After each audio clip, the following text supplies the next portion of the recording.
안녕하십니까. 예, 저는 아시다시피 유명일 신부입니다. 이번 강의 미디어와 영성 세 번째 강의입니다. 대부분 지난 1차, 2차 강의를 다 들으셨을 거라고 생각을 하고, 혹시 못 들으신 분들, 그리고 지난번에 들으셨던 분들 함께 잠깐 복습을 하고 오늘 굉장히 중요한 실천적인 부분을 오늘 할 겁니다. 그래서 지난번에 우리가 뭐 했는지 잠깐 복습하겠습니다.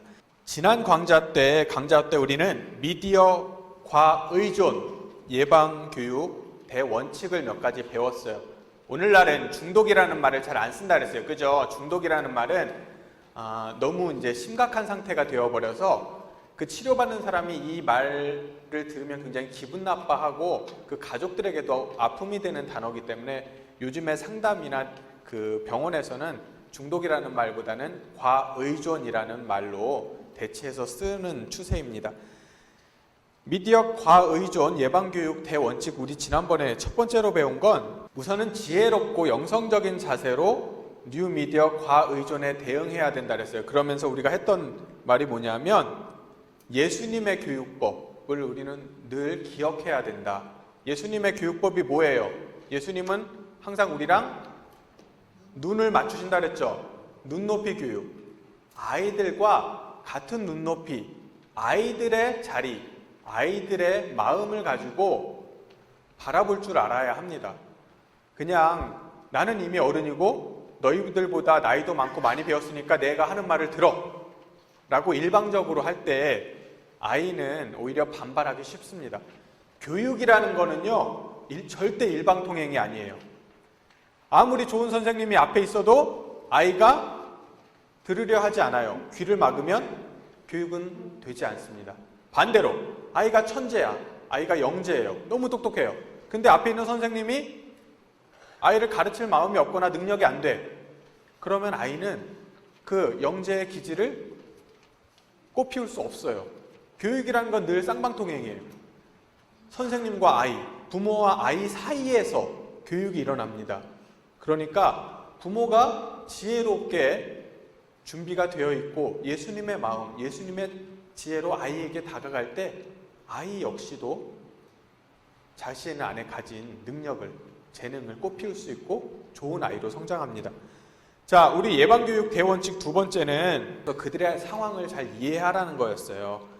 청소년들의 특징, 그들의 아픔, 그들이 왜 스마트폰이나 인터넷에 빠질 수 없는지를 좀 이해해 보라는 것 함께 배워봤습니다. 그래서 그들과 공감하고, 그리고 네가 그렇게 스트레스를 많이 받는구나, 공부가 힘들지 라는 것을 어머니가 알고 있다는 걸 표현해 줘야 돼요. 알고 있는데 그냥 우리 세대 부모님들은 말을 별로 안 하시는 게 미덕이라고 생각했어요. 근데 오늘날은 그렇지 않아요. 내가 너의 상태를 잘 알고 있고 네가 얼마나 힘든지 엄마가 보고 있어. 그리고 엄마가 너를 위해 기도해 라는 걸 표현을 해주셔야 돼요. 아이는 표현하지 않으면 절대 몰라요. 부모님들도 마찬가지잖아요. 남편이 아무 말도 안 해요. 그러면 알 수 없죠. 많이 표현해 주셔야 돼요. 자, 미디어 예방교육 세 번째 원칙입니다. 먼저 부모가 모범을 보여줘야 합니다.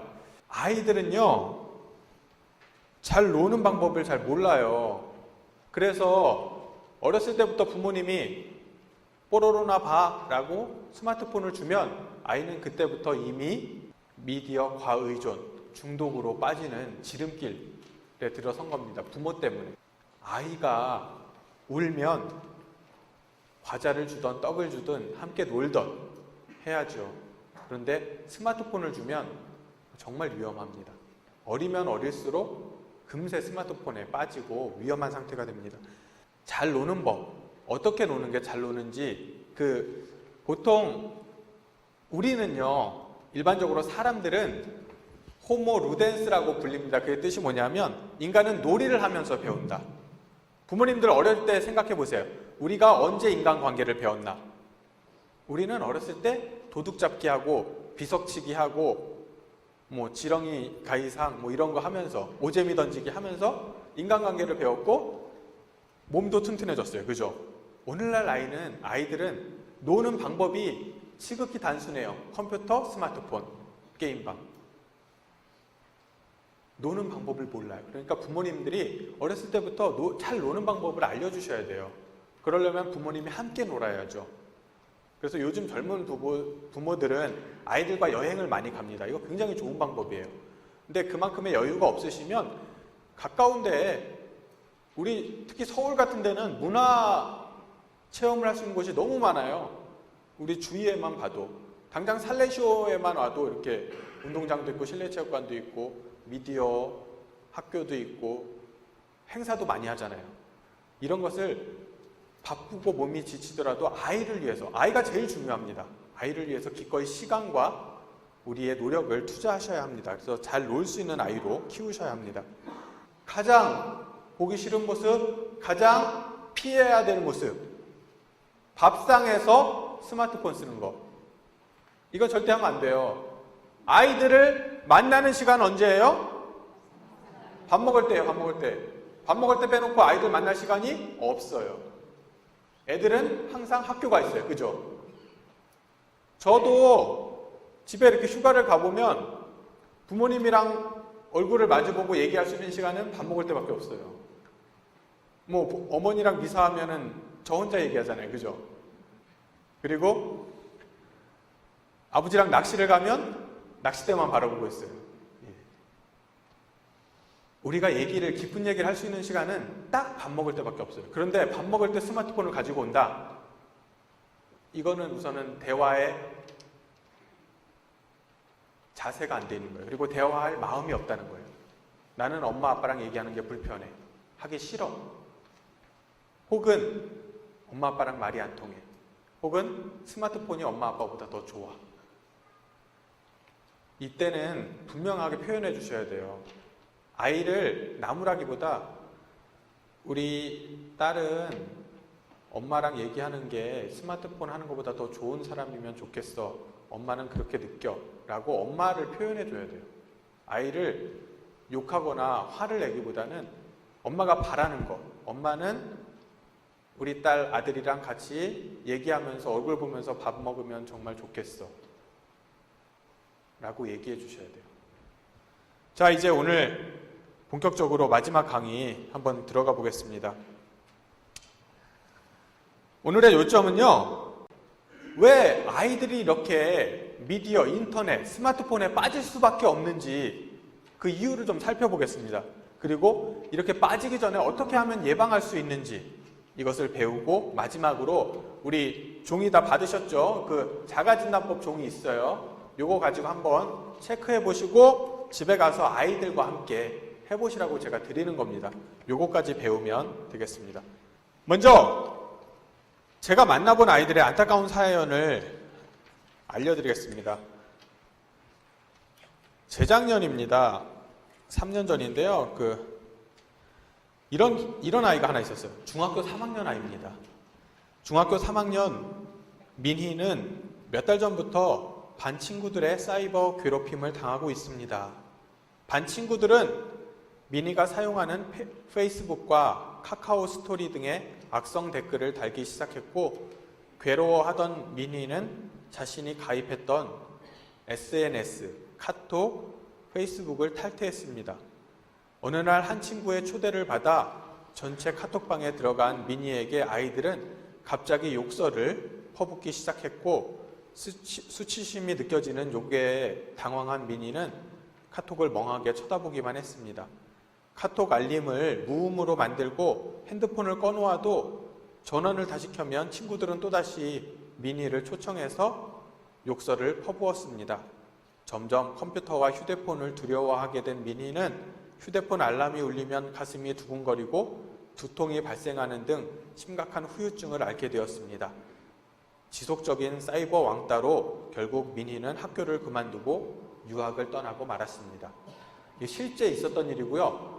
많은 아이들이 유학을 가진 않아도 이렇게 학교를 그만두고 학교에서 도망가는 원인 중에 하나가 이 사이버 괴롭힘입니다. 사이버 왕따.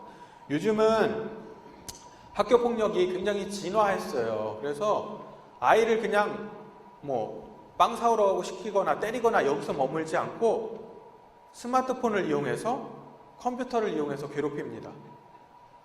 학교에서 돌아와서 왕따였던 아이가 그나마 집에 와서 학교로부터 도망올 수 있었던 아이가 이제는 스마트폰 때문에 집에서까지 괴롭힘을 당하는 거예요. 잠도 못 자요. 이런 굉장히 위험한 상황이 지금 많이 발생하고 있습니다. 이것은 이제 아이가 떠나버린 상황이고요. 요거는 좀 더 일반적인 상황인데, 이거는 이제 부모님이 저에게 찾아와서 했던 얘기를 좀 알려드리겠습니다. 우리 애는 인터넷 게임을 너무 좋아합니다. 그런데 1년, 2년이 지나니까 이제는 절제를 못해요. 게임 시간을 줄이도록 컴퓨터 전원을 빼버리면 아이가 화를 내고 대들고 오히려 역효과가 났습니다. 어떻게 하면 아이의 인터넷 게임 시간을 조절할 수 있을까요? 라고 이렇게 저희에게 물어봤었습니다. 지난 시간 끄트머리에 제가 알려둔 그 예방교육 지침 중에 뭐가 있냐면요. 인터넷 하는 시간은 부모랑 함께 상의를 해서 정해놓아야 합니다. 부모가 일방적으로 너 몇 시부터 몇 시까지만 해 이게 아니고요. 네가 지금 학생이니까 공부도 좀 해야 되고 집에 오면 엄마 아빠랑 같이 얘기도 해야 되고 네가 인터넷을 할 수 있는 시간을 네가 정해봐. 몇 시부터 몇 시까지 올까? 라고 아이가 선택하게 하세요. 정하게. 그리고 그 시간만 하도록. 그리고 인터넷을 할 때는 컴퓨터가 부모님이 보일 수 있는 환경, 방에 넣어놓고 할 때는 방문을 열어놓고 아니면 거실에 놓고 할 수 있도록 유도해야 합니다. 첫 번째로 점검해 보아야 할 것은 컴퓨터 게임 시간을 사전에 아이와 합의하셨는지 꼭 확인해 보십시오. 만약 아이와 합의되지 않았다면 컴퓨터 사용 시간 조절을 아이가 주도해서 정하도록 이끌어 주십시오. 그리고 아이가 이 시간을 잘 지켰을 때는 보상을 하시고, 그리고 이 약속 시간을 어겼을 때는 그 경고를 하셔야 합니다. 처음으로 컴퓨터 사용 시간을 지키지 않았을 때는 단순히 말로 엄마는 네가 컴퓨터를 네가 하기로 한 시간만 하면 좋겠어 라고 좋게 말을 하시고, 이때 자녀에게 네가 잘못했던 거 너 이러니까 공부도 못하지 라는 식의 비난을 하면 절대로 안 됩니다. 컴퓨터를 자기가 약속한 시간을 하지 않았던 그 부분만을 얘기하시고 그것을 엄마가 어떻게 받아들이는지를 얘기하셔야 합니다.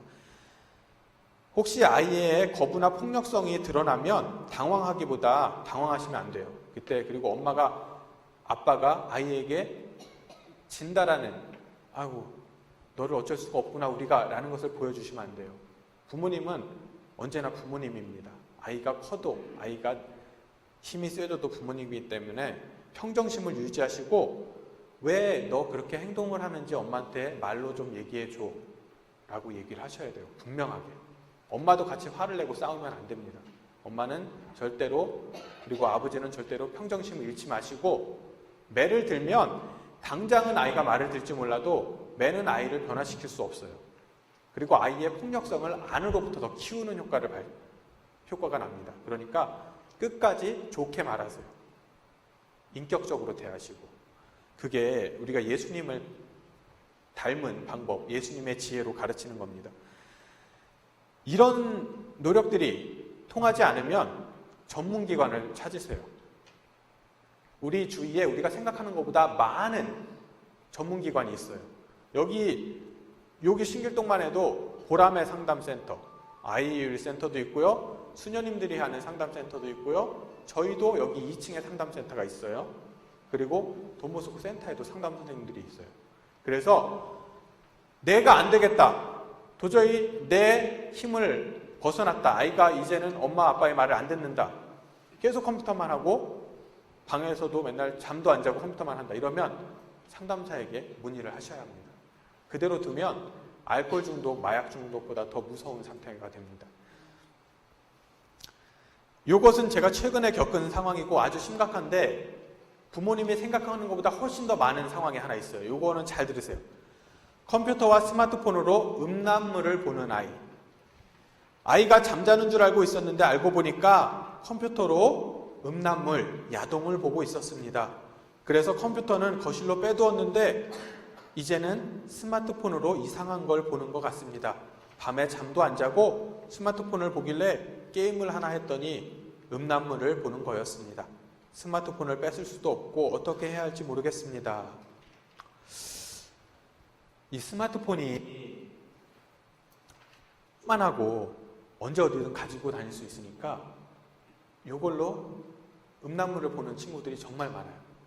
부모님들은 조사를 해보면 우리 아이가 음란물을 본 것 같아요 라고 답하는 부모님들은 전체 부모님의 3% 정도 돼요.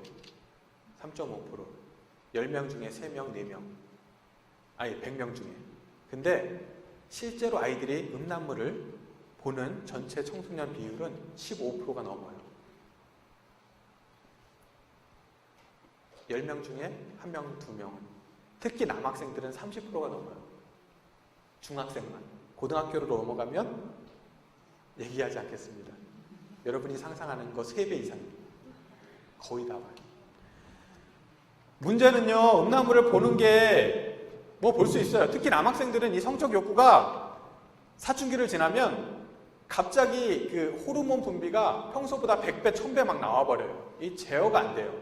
어쩔 수가 없어요. 그리고 다른 학생들이 다 보니까 어쩔 수 없이 봐요. 근데 그게 모든 거라고 생각하고 그게 남녀 관계에 이상적인 거라고 생각을 해요. 그리고 그렇게 남자와 여자가 만나야 기쁜 거라고 생각을 해요. 근데 여자들은 그런 음란물을 보면 굉장히 불쾌해요. 남자와 여자는 굉장히 달라요. 남자는 그걸 보면서 시각적으로 우선은 굉장히 좋아합니다. 여자들은 시각적인 만족을 별로 느끼지 않아요. 그래서 여성들은 음란물을 굉장히 싫어해요. 혐오해요. 보는 여성의 비율이 굉장히 적습니다. 근데 남자들은 관음증이나 음란물을 보면서 만족하는 지수가 굉장히 높아요. 그러니까 그거를 보고 거기서 성교육을 하는 거예요. 아, 요게 남녀 관계에 가장 좋은 방법이구나 라고 왜곡된 성을 배워요. 그렇기 때문에 음란물을 보는 아이는 아주 주의를 해서 접근을 하셔야 되는데 이건 아버지 몫이에요. 엄마가 얘기하기가 참 애매하죠. 애매해요. 그리고 성교육은 빠르면 빠를수록 좋습니다. 초등학교 때 그 중학교 1학년들한테 조사를 했더니 초등학교와 중학교 1학년, 2학년 때 성 체험을 한 아이들이 100명 중에 3명. 많죠.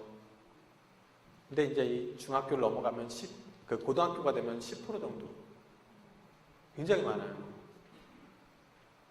그래서 아이들을 초등학교 때 성교육을 하셔야 돼요. 그리고 음란물에 대해서 분명히 얘기하셔야 돼요. 너가 보는 거 호기심으로 볼 수는 있지만 여자들은 그거 굉장히 싫어해요. 네가 그것을 보고 하는 행위를 여성들은 아주 싫어한단다. 그렇게 하면 여자들은 오히려 너에게서 도망가 라는 것을 얘기해 주셔야 돼요.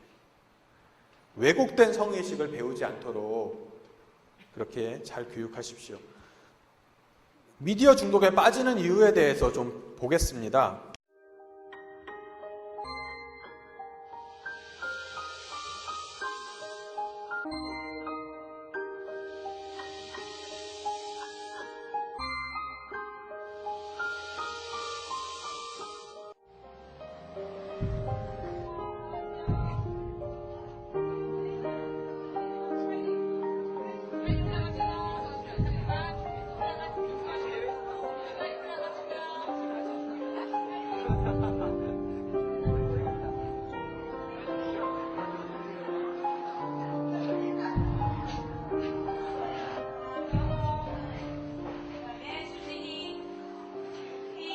불안하다고요. 불안해? 왜 불안해?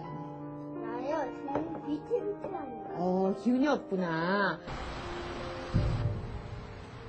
공원에 가자야 되니까 가자. 땡커. 알았어? 주방 알았어? 자, 그 다음에 11번 주제문을 몇 번? 그거에 대한 얘기죠?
그림 일기입니다.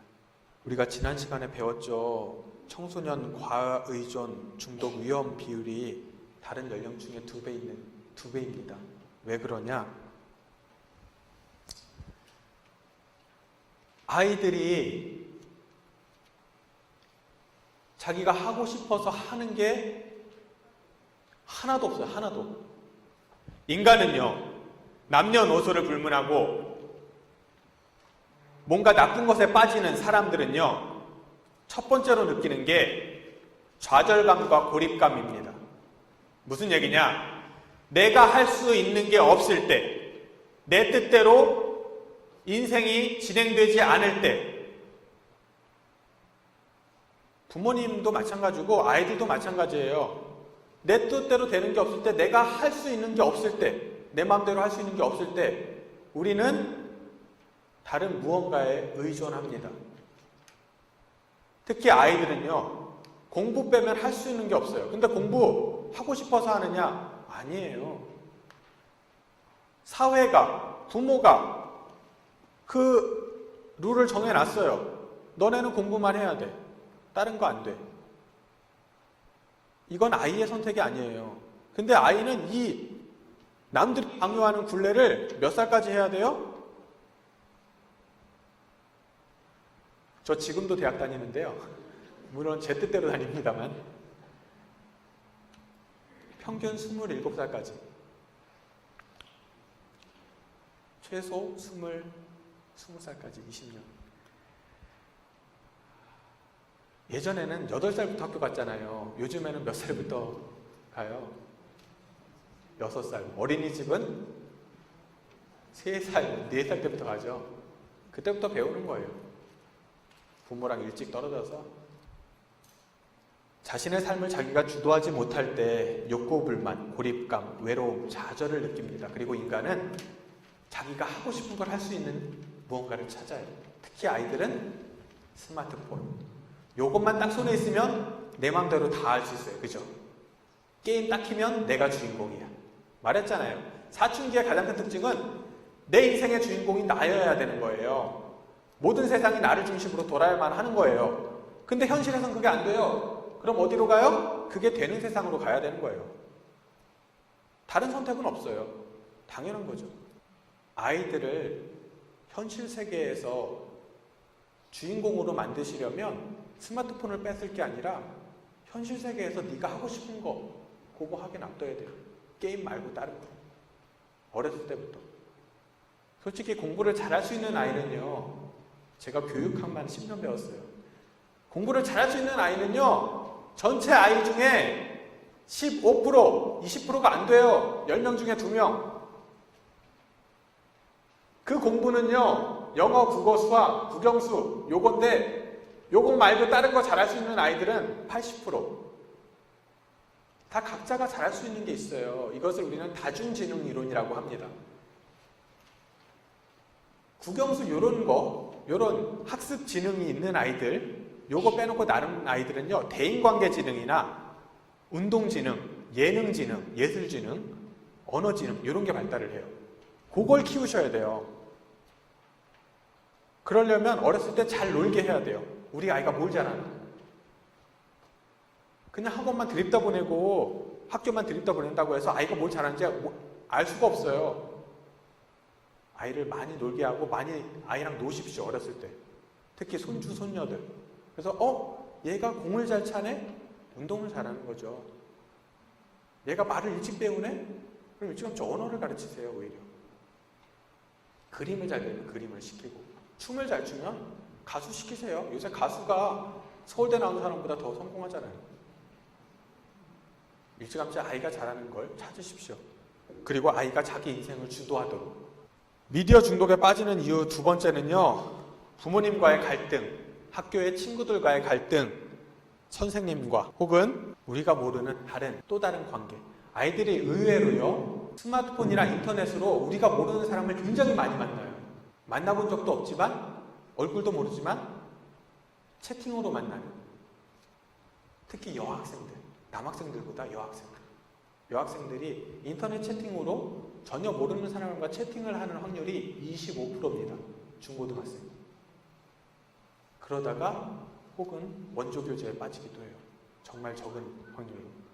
그러니까 그런 아이들 주의하셔야 돼요. 현실에서 관계가 잘 안 되면 인터넷으로 관계를 맺으려고 합니다. 미디어 중독에 빠지는 3번째 이유, 이거 아주 중요한데요.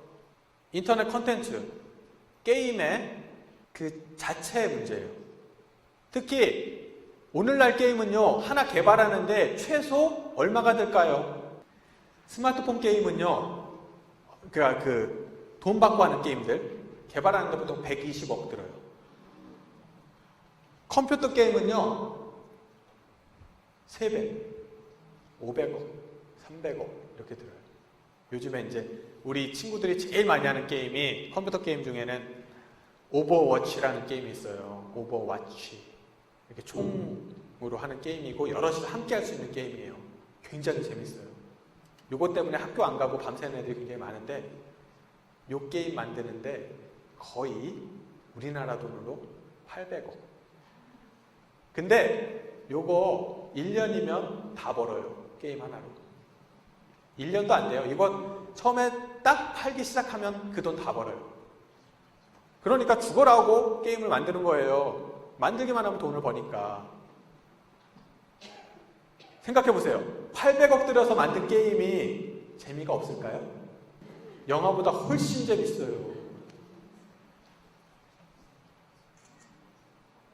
제 나이 또래도 이 게임에 빠진 사람들이 굉장히 많아요. 한 번 하면 멈출 수가 없어요. 그리고 더군다나 돈을 들였거든. 이 게임을 하는데 적어도 5만 원이 들어요. 5만 원을 주고 사야 돼요. 이상하죠? 안 할 것 같죠? 그런데 우리 어머니들 중에 맞고 하면서 결제하는 분들이 엄청 많아요. 우리 어머니도 저만 보면 아이고 이거 맞고 이거 왜 안 돼요? 결제해줘. 뭐 1,000원, 2,000원이죠. 그런데 그렇게 결제하는 분들 굉장히 많아요.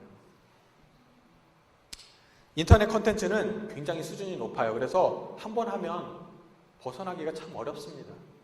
아이들은 자기가 스마트폰을 지배하고 내가 스마트폰의 주인공이라고 생각하지만 우리는 어느 틈엔가 기술의 노예가 되어 있습니다. 우리는 기술에 대한 올바른 식별력, 지혜를 가져야 합니다. 어렸을 때부터.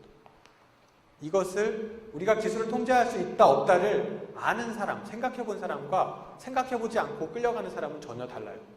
그냥 노예로 살기보다는 끌려가더라도 이것에서 내가 벗어날 수 있도록 내 내적인 힘을 키워야겠다. 아이들에게 가르쳐 주셔야 돼요. 미디어 중독에 빠지는 이유는 우선 환경적인 요인이 아주 컸습니다. 우리 아까 봤다시피 아이들은 학원에만 가야 되고 놀 게 없어요. 그리고 내 혼자 운동을 하려고 해도 다른 아이들이 놀아주지 않아요. 그래서 미디어에 빠지기 쉽습니다. 마지막으로 정신적인 문제가 인터넷 사용과 연결되는 경우, 이거는 이제 아주 심각하고 이거는 바로 치료를 받게 하셔야 되는데요. 어렸을 때 여러 가지 요인으로 자폐 증세나 과잉 행동 장애가 오는 아이들이 있어요. 이게 선천적으로 오기도 하고요. 후천적으로 부모가 필요한 양육 환경을 만들어주지 못해서 오는 아이도 있는데, 이런 아이들은요, 인터넷 중독에 더 잘 빠져요. 특히 자폐 혹은 과잉 행동. 이런 아이들은 한번 빠지면 그것만을 죽어라고 하면 진짜 죽을 때까지 해요. 이런 아이는 바로 치료를 받게 해야 합니다. 우리가 살펴본 것처럼 인터넷 중독은 심리적인 원인, 정신적인 원인, 인터넷 콘텐츠 자체의 원인, 환경적 원인, 가족 문제 등 다양한 원인이 있습니다. 이거를 부모가 잘 알아야 돼요. 그런데 이때 나는 네가 하는 게 뭔지 모르는데 여하튼 그거 하지 마 라고 부모가 하면 절대로 안 됩니다. 이거는 치료 실패, 치료 거부예요. 치료 거부. 치료의 의지가 없는 겁니다. 보통 이제 호기심에서 시작하는 스마트폰, 컴퓨터 게임이 이제 그걸 하면서 내가 그 주인공이라고 느끼게 돼요. 그리고 마지막에는 현실보다는 가상현실, 인터넷을 더 좋아하게 하는 단계로 빠져듭니다. 이게 인터넷 중독에 빠지는 단계예요. 그래서 이것도 기억하시고, 이제 우리가 나누어 받은 이 인터넷 중독 자가 진단 검사표가 있는데요. 이거를 보겠습니다. 이 앞에 큰 번호는 뭐냐? 뒷페이지 보세요. 7개 하위 요인이라고 써있죠? 여러분 페이지 보시고요. 뒷페이지 7개 하위 요인. 1번 일상생활 장애. 여기 이제 앞에 보시면은 일상생활 장애는 수업 시간에 너무 졸리고 성적 떨어지고 학교 가기 싫고 이런 일상생활에서 문제가 있는 것, 요걸 검사하는 그 항목이 1번이에요. 2번 현실 구분 장애.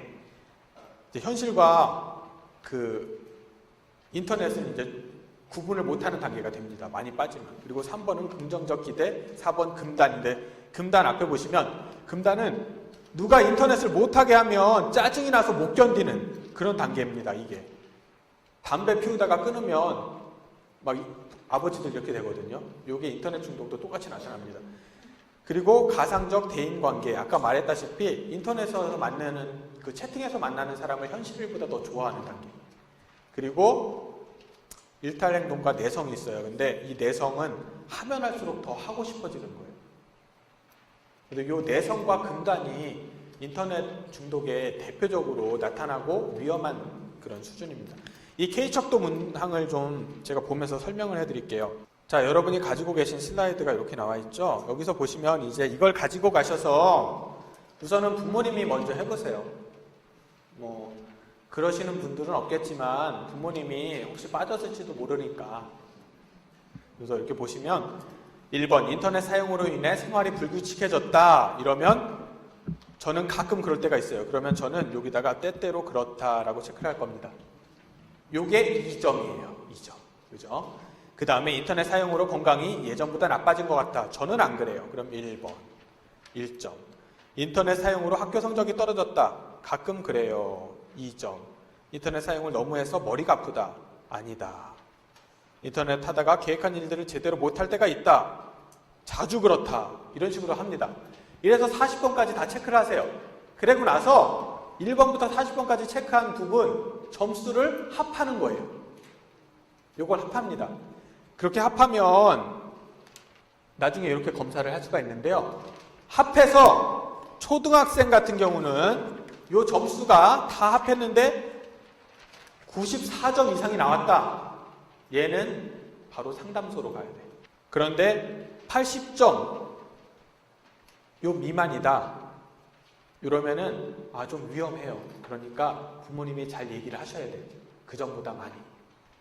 그리고 특히 이제 요 자세한 세부 사항의 점수는 상담 선생님과 얘기하는 게 좋아요. 여러분이 하기에는 요게 이제 그 대응법이 다 달라서 여하튼 여러분은 기억해야 되실 거 초등학생은 90점 넘으면 안 돼요.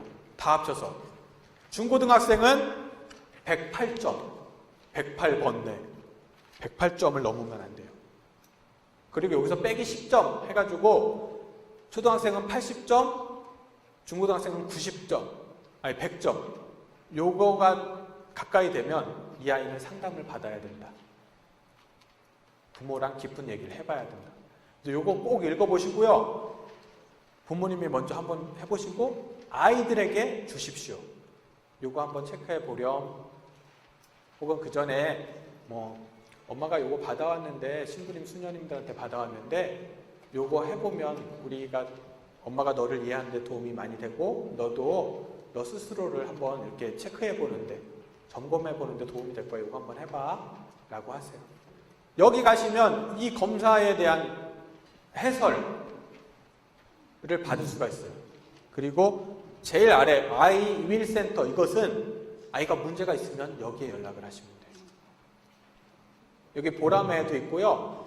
각 구청 회관에 가면 다 있습니다. 그리고 학교에 가면 요즘은 이 인터넷 중독, 스마트폰 중독 상담 선생님들이 다 있어요. 연락하시면 돼요.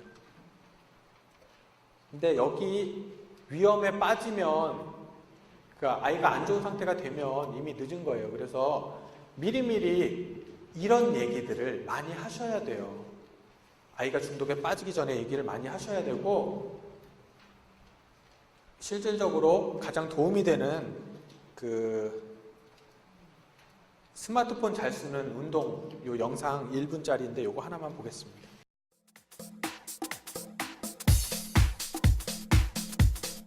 우리나라 스마트폰 보급률은 67%로 전 세계 국가 중 가장 높습니다.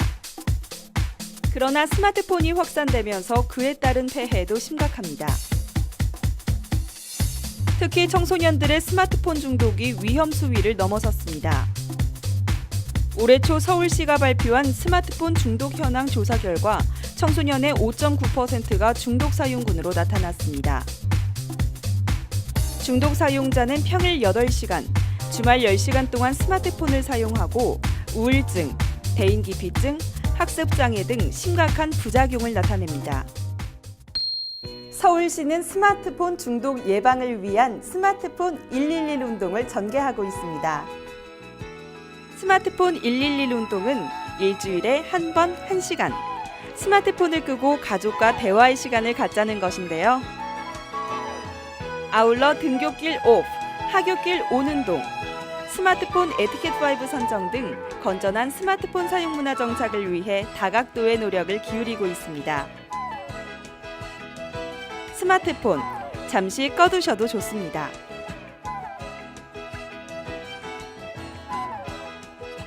오늘 강의는 여기까지 하겠습니다.